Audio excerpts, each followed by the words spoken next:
안녕하세요. 청취자께서 보내주신 자료를 함께 탐험해보는 시간입니다. 오늘은 건축계의 거장, 크리스토프 알렉산더의 역작 시리즈죠. 질서의 본질 마지막 4권에서 한 챕터를 가져왔습니다. 4장, 1만 개의 존재입니다. 네, 바로 그 챕터입니다. 시작하기 전에 이 알렉산더라는 건축가가 우리 주변 세상을 어떻게 보는지부터 짚고 넘어가야 할 것 같아요. 이분 주장이 굉장히 뭐랄까 좀 도발적이잖아요. 그렇죠. 현대 건물 대부분이 사실상 죽어 있다고 말하니까요. 맞아요. 정말 충격적인 진단이죠.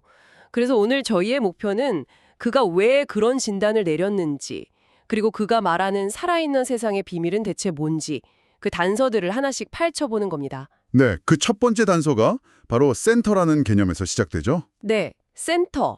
알렉산더 이론의 가장 기본이 되는 개념인데요. 네, 살아있는 모든 것들, 예를 들면 아름다운 창문이나 오래된 나무 같은 것들은 수많은 살아있는 센터들로 이루어져 있다고 탔어요.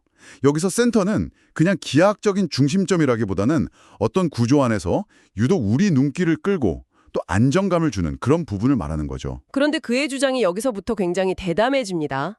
잘 만들어진 구조의 어떤 부분, 예를 들어 아름다운 창틀 같은 걸 보면 우리 내면의 가장 깊은 곳이랑 연결되는 느낌을 받는다고 하잖아요. 맞습니다. 그는 이 깊은 내면을 자 또는 나, the I라고 부르죠. 그러니까 좋은 건축은 그냥 보기 좋은 걸 넘어서 우리 자신의 가장 근본적인 모습과 공명하는 무언가다, 이런 이야기군요. 바로 그 지점에서 오늘 다룰 4장의 핵심이 나옵니다.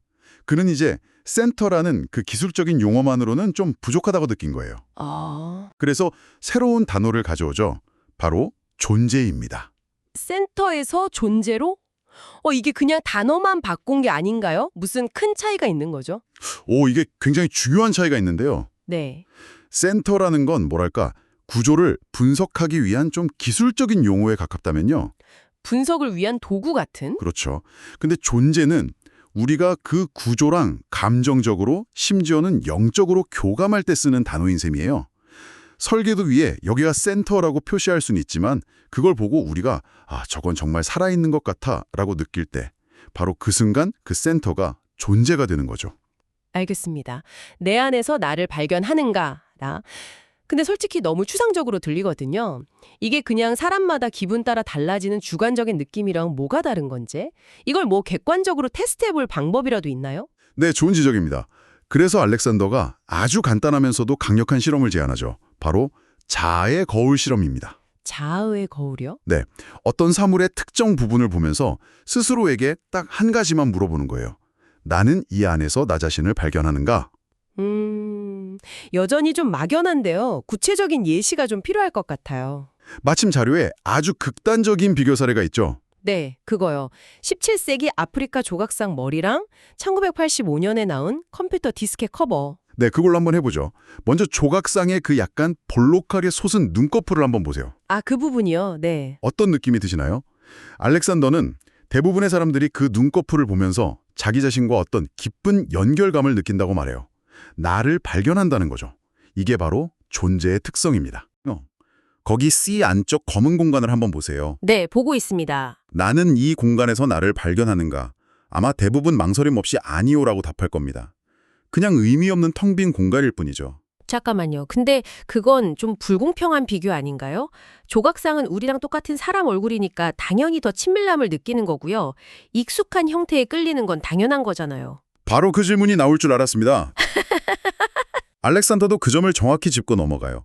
그래서 인간의 형태랑 전혀 상관없는 완전히 추상적인 예시를 가져옵니다. 그 책 제목 페이지요? 네, The Plan of St. Gaul이라는 책의 제목 페이지인데요.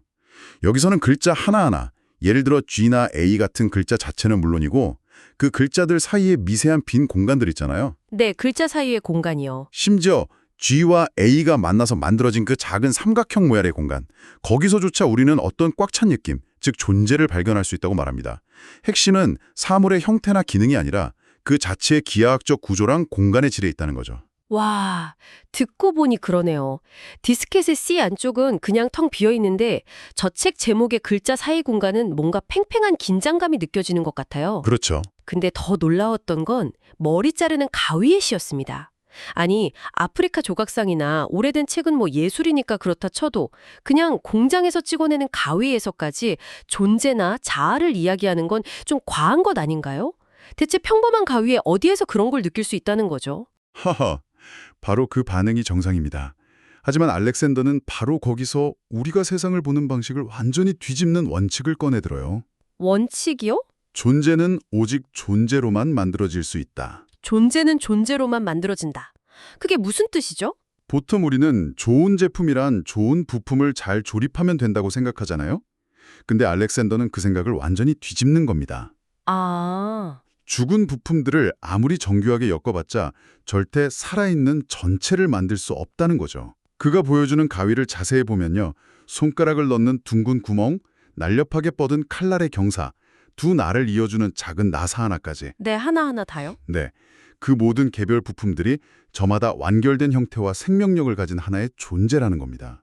이 살아있는 작은 존재들이 모였기 때문에 비로소 가위 전체가 하나의 살아있는 도구가 될 수 있었다는 거죠. 와, 생명은 애초에 생명을 가진 것들에서만 나온다는, 어떻게 보면 당연하지만 우리가 완전히 잊고 있던 원칙을 다시 상기시키는 거예요. 알겠습니다. 가위의 나사 하나까지도 존재가 될 수 있다는 건 이해했어요. 근데 솔직히 가위 하나가 살아있다고 해서 세상이 바뀌는 건 아니잖아요. 이 작은 조각들이 모여서 스케일이 어마어마하게 커졌을 때 그때는 어떤 일이 벌어지는 건가요? 이게 어떻게 샤르트르 대성당 같은 거대한 건축물로 이어지는 거죠? 바로 그 연결고리를 설명하기 위해 알렉산더가 화엄종 불교의 아주 아름다운 비유를 가져옵니다. 인드라의 보석 그물이라는 건데요. 아, 들어본 것 같아요. 무한한 우주에 그물이 펼쳐져 있고 그 그물의 매듭마다 보석이 하나씩 달려있다고 상상해 보세요. 근데 놀라운 건 보석 하나하나가 우주의 다른 모든 보석을 비추고 있고 또 그 비친 모습 속에는 다시 한번 그물 전체의 모든 보석이 비추고 있다는 거예요. 와, 상상만 해도 어지러우면서도 장엄하네요. 세상의 모든 존재들이 바로 이 보석들 같다는 겁니다. 가위의 나사 하나, 책의 글자 사이 공간 하나, 그리고 샤르트르 대성당의 기둥 하나가 모두 서로를 비추고 의지하면서 하나의 거대한 전체를 이룬다는 비전이죠. 그리고 그 비전이 현실에 가장 가깝게 구현된 사례가 바로 샤르트르 대성당이라는 거고요. 맞습니다. 자료에서도 수백만 개의 살아있는 센터, 즉 존재들로 이루어진 환상적인 집합체라고 묘사하잖아요. 맞아요.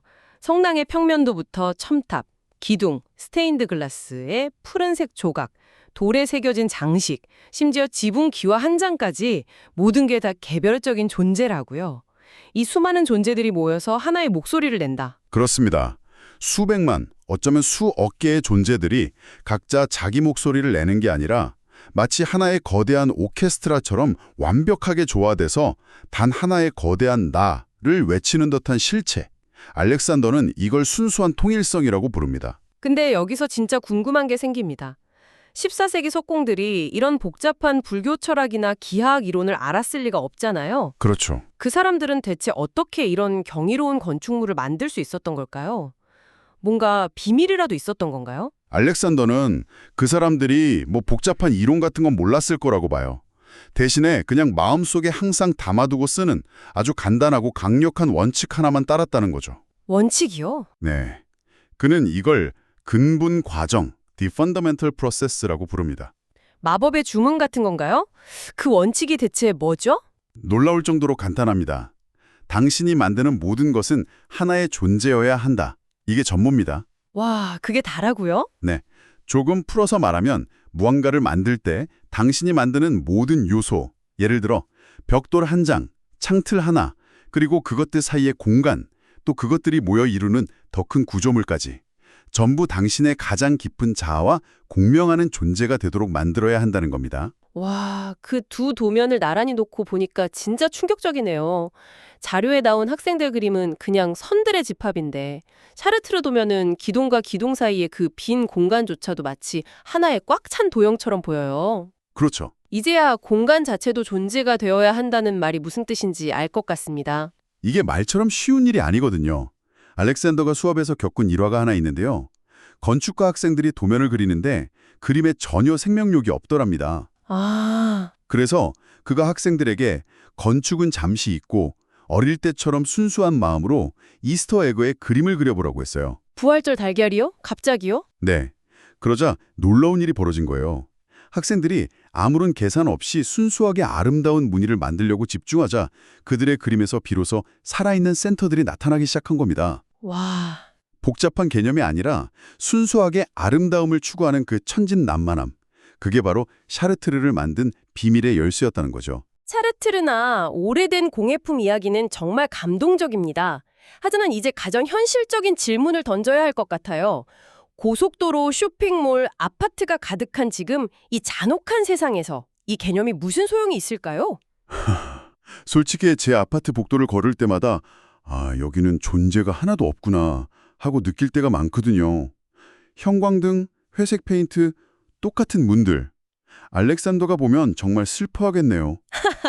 아마 그럴 겁니다. 알렉산더도 바로 그 점을 깊이 고민해요. 그리고 아주 의외의 장소에서 존재의 희미한 흔적을 발견합니다. 의외의 장소요? 바로 20세기 초 리버풀 부두의 거대한 선박이나 크레인 같은 초기 산업 구조물들이요. 산업 구조물이요? 아름다움과는 거리가 멀어 보이는데요?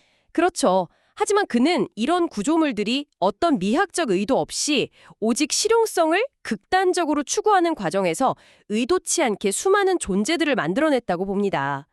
볼트 하나, 강철판 하나까지도 정직하고 직접적인 목적을 위해 만들어졌기 때문에 오히려 꾸밈 없는 생명력을 갖게 되었다는 역설이죠. 그가 직접 경험한 현대의 예시도 인상 깊었어요. 새벽 안개가 낀 샌프란시스코의 베이브리지를 건널 때 그 경이로운 경험이나 네, 맞아요.